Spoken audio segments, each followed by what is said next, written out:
6절에서 10절 이 본문 말씀으로 그리스도인의 보상이라는 제목으로 말씀을 전합니다.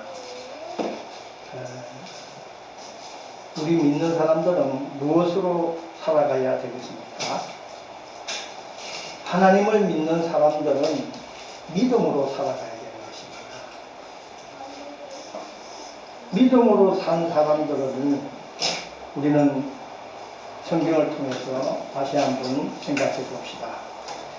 여러분이 잘 아는 아브라함, 이분이 먼저 하나님의 말씀을 듣고 아브라함을 통해서 믿음의 자손들이 많이 생겨나도록 하나님께서 역사하신 것입니다. 그러니까 이 인류의 역사 속에서 이 아브라함을 통한 하나님의 그 원대한 계획을 나타내시기 위해서 이제 그 갈대아 우르 지방, 그 지방에서 떠나라고 말씀을 주시는 것입니다. 자, 아브라함의 입장에서 보면은 참 이것은 그 아버지의 그 그늘 속에서 자기 독자적으로 떠나간다는 것은 참으로 어려운 일입니다. 그 유대 그때의 그 귀족 사회 속에서는 참으로 힘든 일입니다. 그리고 가라고 한 그 미지의 땅은 어떻게 생겼는지 한 번도 가보지 않은 땅이기 때문에 정말 두려운 것입니다. 그렇지만은 이 아브라함은 하나님의 주신 말씀을 그대로 믿었습니다. 믿음을 가지고 사는 자가 되었습니다. 그렇기 때문에 그는 이제 조카 롯을 데리고 그것을 떠나갑니다. 자, 이렇게 하나님의 말씀을 믿음으로 받고 그 믿음으로 행한다는 것은 참으로 어려운 일이지만은 이 아브라함을 통해서 모든 세상 사람들이 이제 참다운 믿음을 가질 수 있도록 하나님께서는 처음부터 역사하시는 겁니다. 자, 이렇게 믿음으로 하나님 말씀을 받아서 그 고향을 떠나 지금 미지의 세계로 나아가는 그 아브라함의 가족들을 보면서 사람들은 참으로 사람들이 볼 때는 저 바보 같은 멍청이 같은 사람 왜 저렇게 고향을 떠나서 저를 떠나느냐 이해를 못할 것입니다. 그렇지만은 믿음으로 사는 자는 이 세상 것에 연연을 하지 않습니다. 이 아브라함은 말씀을 그대로 믿고 그냥 무조건 따랐던 것입니다. 그러한 그 아브라함의 믿음을 하나님은 보시는 겁니다. 이게 정말 제대로 내 말을 듣는구나 아마 하실 겁니다. 근데 그에게 더 여러 가지 어려움을 줍니다. 그는 그 고향을 떠나 나오면서 많은 위협을 받습니다. 심지어는 그의 아내까지 빼앗길 뻔한 그런 위험까지 당했습니다. 그러나 아브라함은 믿음을 저버리지 않고 믿음을 굳건히 지켰습니다. 그러할 때 하나님께서는 그의 믿음을 보시고 그에게 이런 말씀을 하십니다. 너희 후손은 바다의 모래와 하늘의 별과 같이 많으리라 라고 말씀을 하신 것입니다. 그리고 이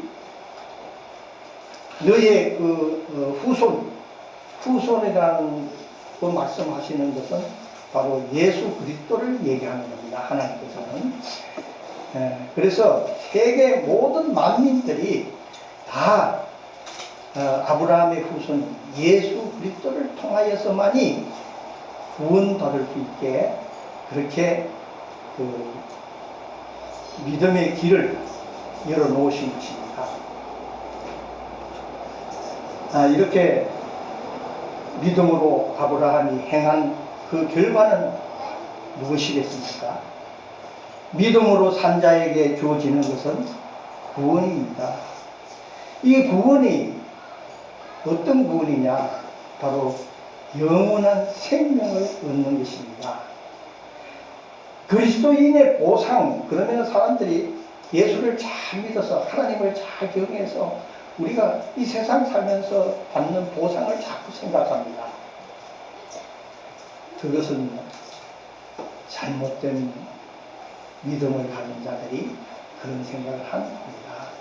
여러분, 우리 그리스도인에게 주어지는 보상, 이것은 영원한 생명, 그것보다 더 귀한 것은 없습니다. 다른 거, 이 영원한 생명이 우리에게 주어지는 그 외에 다른 것은 다 썩어 없어질 것들이요. 우리 믿음을 가진 자들의 삶은 오직 영원한 세계, 하나님이 주시는 그 세계 속으로 우리가 나아가는 것이, 그것이 우리가 받는 보상이다 하는 것을 우리가 잘 알아야 됩니다. 하나님께서 우리에게 이런 말씀들을 주시는 것은 우리가 믿음으로 살아라고 이런 말씀을 주십니다. 말씀을 지키면서 살아라. 믿음으로 사는 것은 바로 생명을 얻는 것이요, 그렇지 않는 것은 사망으로 나아가는 것이다 하는 것을 우리 예수님께서는 이 포도나무와 가지의 비유를 들어서 우리에게 말씀을 하십니다.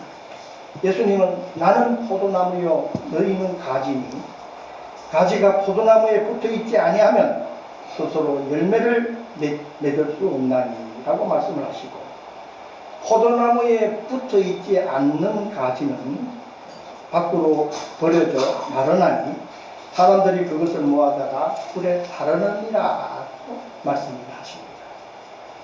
자, 우리는 예수님께 꼭 붙어있는 그런 믿음을 가져야 됩니다. 예수님을 떠나서는 우리는 불에 사르름 당하는 그런 자밖에 되지 않습니다.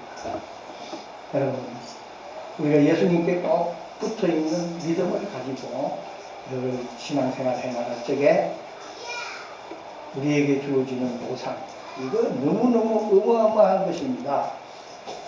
여러분, 어떤 사람이 어떤 그 능력을 가지고 행한다 하더라도 이 영원한 생명을 얻을 수가 없습니다. 무엇으로 영원한 생명을 얻을 수 있겠습니까? 우리 믿는 자들이, 하나님을 경외하는 자들의 믿음으로만이 이 영원한 생명의 보상을 받게 되는 것입니다.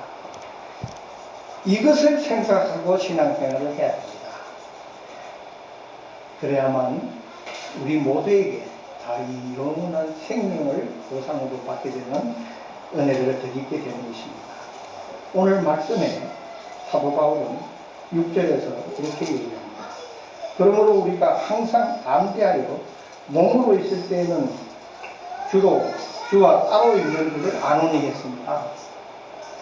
자, 이게 무슨 말씀인가 하면, 우리는 육신에 있고 예수님은 영에 속해 있습니다. 그렇기 때문에 우리는 주님과 우리와는 지금 따로 있다는 말씀을 하시는 겁니다. 그렇지만은 주님과 우리와 함께 있을 때가 있다 이겁니다. 그 함께 있을 때가 온다는 것을 먼저 우리는 복음서에서 보면은 예수님이 마지막으로 당부하시는 말씀 중에 마태복음에 보면은, 마태복음 28장 마지막 절에 보면은 그 중반부터 보면은 내가 세상 끝날까지 너희와 항상 함께 있으리라 하시니라. 자, 세상 끝날까지 우리와 함께 계시겠다고 했습니다. 우리는 이것을 잘 알죠. 예수님이 우리와 따로따로 있는 것이 아니라 항상 함께 하는 것이 바로 성령의 은혜를 드리는 자들, 성령으로 다시 오신 예수님을 아는 자들은 이 은혜를 드리고 항상 이 세상 끝날까지 우리 주님이 우리와 함께 하신다는 것을 잘 알고 있습니다. 그리고 우리가 우리 육신을 벗어버리고 그리스도가 다시 부활하신 것처럼, 죽음에서 다시 부활하신 것처럼 우리도 이제 생명의 부활로 나올 때, 그럴 때는 이제 예수님과 우리와 하나가 되는 것입니다. 예수님이 따로 있는 것이 아니고 내가 따로 있는 것이 아니고 예수님과 우리는 하나가 되는 것입니다. 이것이 어떻게 하나가 되느냐? 바로 영적으로 하나가 되는 것입니다. 영적으로. 그것이 구원받는 것입니다. 우리는 하나님과 우리와, 예수님과 우리와, 성령님과 우리가 하나가 되는 것입니다. 이것이 바로 생명의 부활로 나온 구원받은 자들의 그 삶인 것입니다. 이런 보상을 우리는 받게 된다 하는 것을 우리는 알아야 됩니다. 7절에 보면 이는 우리가 믿음으로 행하고 보는 것으로 행하지 아니하리로다 했습니다. 사도 바울은 보는 것, 우리가 보는 것은 이건 육신적인 것입니다. 육적인 것입니다. 세상 모든 우리가 눈으로 보이는 것은 다 이 육적인, 이 세상적인 것입니다. 그러나 이 보는 것을 세상적으로 보지 않고 지금 믿음으로 행하고 본다는 것입니다. 사도 바울이 지금 한 고백입니다. 여러분, 이렇게 돼야 됩니다. 우리는 이 세상을 살아 세상 속에 육적인 것만 보이죠. 그것을 위해서 사는 것이 아니라 우리는 영원한 세계, 영원한 생명을 보면서 믿음으로 사는 우리가 되어야 된다 하는 것입니다. 8절에 우리가 담대하여 원하는 바는 차라리 몸을 떠나 주와 함께 있는 그것이라. 자, 이렇게 사도 바울이 얘기하는 이 신앙은 어떤 신앙을 얘기하느냐? 바로 순교적인 그런 신앙을 얘기합니다. 죽으면 죽으리라. 죽음에 연연하지 않습니다. 죽음에 겁내지 않습니다.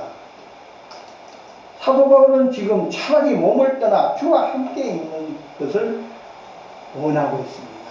그렇기 때문에 사도 바울은 담대한 것입니다. 죽기를 각오하고 행하는 자는 그 못 말립니다. 죽음을 불사하는 그런 행함, 그걸 담대한 믿음입니다. 이런 믿음을 가지라고 말씀을 주시옵니다. 그리고 그런즉 우리는 9절에 보니까 몸으로 있든지 떠나든지 주를 기쁘시게 하는 자가 되기를 힘쓰노라 했습니다. 자, 이것이 바로 사나 죽으나 나는 주의 것이니 주님만 기쁘게 하는 그런 삶을 살겠다 하는 고백입니다. 여러분, 우리가 이 세상 살면서도 이런 믿음을 가져야 됩니다. 이게 아브라함의 믿음과 똑같은 겁니다. 우리가 이 세상에 살든지 또 이 세상을 육신을 벗고 죽든지 살든지 죽든지 우리는 주님을 위하는 삶을 살며 주님을 기쁘시게 하는 그런 삶을 살겠다고 사도 바울은 고백하는 것을 볼 수가 있습니다. 이런 말씀을 왜 하느냐? 우리도 그런 믿음을 좀 가져야 된다는 것을 가르쳐주기 위해서입니다.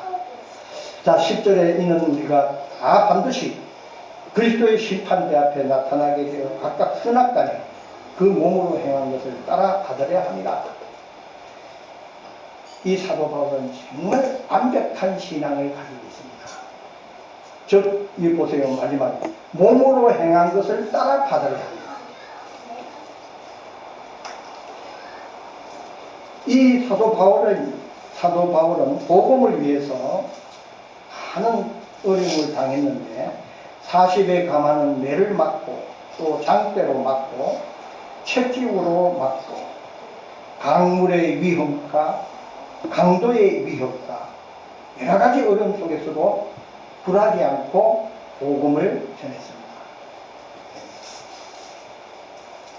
사도 바울은 진리만을 증거했습니다.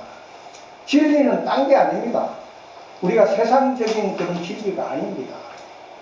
이 진리는 예수 그리스도입니다. 예수님은 생명이시며 진리이시며 그 길이 되시는 것입니다. 그렇기 때문에 사도 바울은 그 진리를 증거했다는 것은, 증거하는 믿음을 가졌다는 것은 오직 예수님만 증거했다는 것을 우리는 잘 알 수가 있습니다. 오늘 우리 본문 말씀을 통해서도 사도 바울은 이렇게 반드시 모든 사람들이 다 그리스도의 심판대 앞에 나타나게 돼요. 그 각각 선악간에 그 몸으로 행한 것을 따라 받으려 함이라 했습니다. 이렇게 사도 바울은 하나님 앞에 설 때 정말 다른 것, 우리 세상적이고 육적인 것, 이거를 증거하지 않았고 오직 예수 그리스도만 증거했다. 예수님만 증거하는데 그것이 무엇이냐? 바로 우리의 영혼을 구원하실 예수님, 하나님의 그 영적 세계, 영원한 생명을 얻게 하는 그런 복음을 증거했다 하는 것을 지금 얘기하고 있는 것입니다. 자, 베드로 사도도요 이렇게 얘기합니다. 믿음의 결국은 영혼 구원을 받음이라 했습니다. 이 사도 바울도 우리가 이 몸으로 행한 모든 것을 받으려 한다는 이것은 바로 영원한 생명을 받기를 원한다, 이런 말씀을 하시는 겁니다. 여러분, 우리도 이 사도 바울처럼 믿음을 가지십시다. 그래서 이제 나만을 위하는 삶이 아니고 정말 예수님을 위하는 그런 삶으로 바뀌어져서 이제 사나 죽으나 나는 주의 것이다 하는 그런 믿음을 가지고 생활한다면은 우리 지금 현재 처해 있는 생활이 그렇게 비관적이지는 않을 것입니다. 어떠한 상황, 어떠한 여건에 놓였든지 간에 우리는 다 이 믿음으로 다 이겨내고 승리할 수 있는 것입니다. 영원한 생명을 얻는 저와 여러분 되기를 축원합니다. 기도합니다.